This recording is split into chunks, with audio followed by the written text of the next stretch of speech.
By 2014, the US economy was coming out of recession.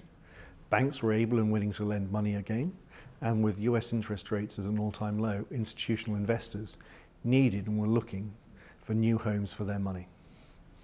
In many cases, that meant that they accessed the leveraged loan and leveraged bond market.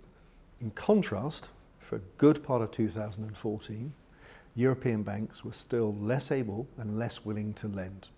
Yet companies in Europe had a need and a desire to borrow money. So, for the first time, European companies, taking advantage of the excess liquidity in the US institutional market, were able to borrow money in the US, notwithstanding the fact they had no US revenues, no US assets. They could borrow money on advantageous terms, which were flexible and allowed them much greater freedom in relation to how they ran their business as compared with European traditional bank loans, with the added benefit that they're in many cases cheaper than the equivalent financing in Europe. At the same time, the markets were converging, both in terms of investor base, in terms of products, and in terms of the actual products available in the market.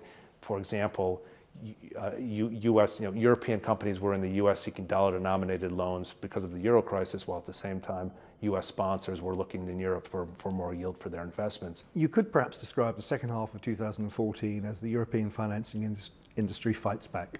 European banks were less curtailed in their ability to lend. A number of them had cash, frankly, that they needed or wanted to lend. And European borrowers, having seen the terms that are available in the States, were saying really to their European lenders, hey, if you want to play in the same game, you need to match those terms that are available in the States.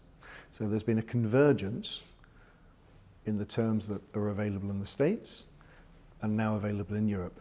Well, what it means for borrowers and sponsors is that they have more financial products to choose from. They'll be able to negotiate better terms and hopefully better pricing.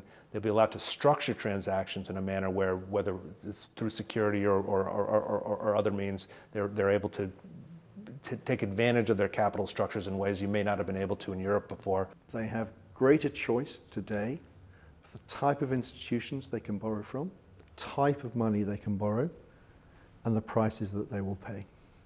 Much more able than they've ever been, really, to fit their financing package to the needs of the business. The markets have changed dramatically from just a few years ago, where now there is multiple choices of financial products available to participants in the market, where the convergence will continue, and as the market becomes more and more international, where innovation will continue between products, and it's just a very exciting time to be working in Europe on financial matters.